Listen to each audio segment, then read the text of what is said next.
In a quiet little village lived a boy named Kabir. His shoes were torn, his pockets were empty, and his school bag had seen better days. Every morning, he'd watch other kids with shiny shoes and new bags, and a heavy sigh would escape his lips. One afternoon, sitting by a stream, he saw an old woman struggling with a heavy basket of fruit. Without a second thought, he rushed to help her carry it home. She smiled, her eyes crinkling, and handed him a ripe, juicy mango. "Kindness costs nothing, dear boy," she said softly, "but it's the richest thing you can own."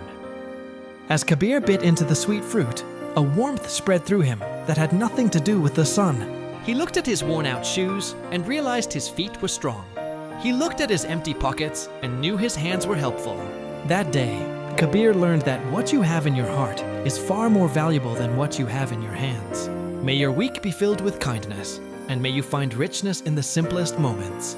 The old wooden pier creaked under Liam's weight as he watched the sun bleed orange across the river. He'd messed up big time. The science fair felt like a distant, humiliating memory, his project a heap of failed wires and broken dreams. He felt so alone, like the last person on Earth. Just then, an elderly man walking his golden retriever paused beside him. "Tough day?" the man asked gently. Liam just nodded, not trusting his voice. The man smiled. "You know," he said, "the sun sets every single day, but it always comes back. So will you." He gave a small wave and continued on his way. Liam watched them go, the dog's tail wagging. The words, simple as they were, echoed in the quiet evening.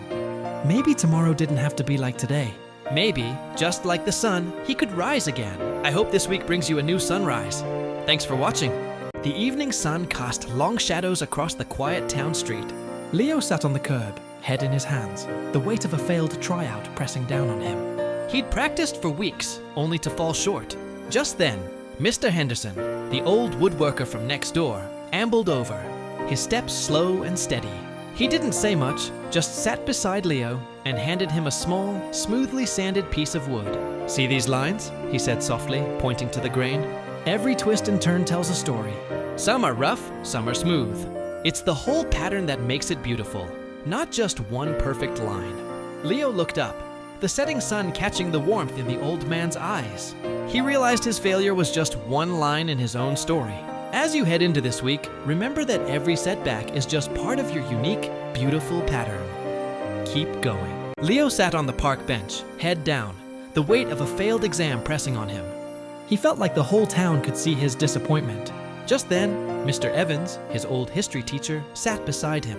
He didn't say much, just listened as Leo mumbled about feeling like a failure. After a moment, Mr. Evans pulled a small, polished mirror from his pocket and handed it to Leo. "Look," he said softly, "who do you see?" Leo saw his own gloomy face. "I see someone who tried," Mr. Evans continued. "I see someone who learned something, even if it wasn't the lesson on the test. This doesn't define you. Your kindness, your effort, your heart, that's what defines you." Leo looked up from the mirror and saw the world differently. He saw the kindness in his teacher's eyes, felt gratitude for his words, and realized one setback wasn't the end. Whatever you're facing this week, remember to look in the mirror and see your strength, not just your struggles. Have a great week. Leo stared into the bathroom mirror, but the face looking back wasn't his. Not really. The eyes were hollow, reflecting every missed shot, every failed test, every whispered doubt he'd heard this week. He felt like a ghost haunting his own life, invisible even to himself. He splashed cold water on his face, the sting a welcome distraction. As he dried his face, he caught sight of a small, hand-drawn card taped to the mirror. It was from his little sister, a crayon drawing of a superhero with his face, and messy letters spelling, "My brother, my hero." He touched the drawing, a warmth spreading from his fingertip through his chest. Suddenly, the hollowness in his reflection flickered. A tiny spark ignited in his eyes, a small but fierce flame. Maybe he wasn't a ghost. Maybe he was just a hero in training. Remember, you're a hero to someone. Let that be your fire this week. The flickering lamp was his only companion as another long night of studying began. By day, he wasn't just a student. He was the kid washing cups at the tea shop, the apprentice with greasy hands at the mechanics, all while dreams of a different future were tucked away in well-worn books. The weight of it all felt heavy some days, like a shadow he couldn't outrun. But then, he'd remember the shop owner's encouraging nod, the mechanic's patient guidance, the quiet pride in his family's eyes. He realized he wasn't carrying a burden. He was building a bridge. Each cup washed, each bolt tightened was a step forward. His struggle wasn't a sign of failure, but a story of his own making, filled with quiet kindness and resilience. So as you start your week, remember that every small effort counts. You're building your own bridge, one step at a time.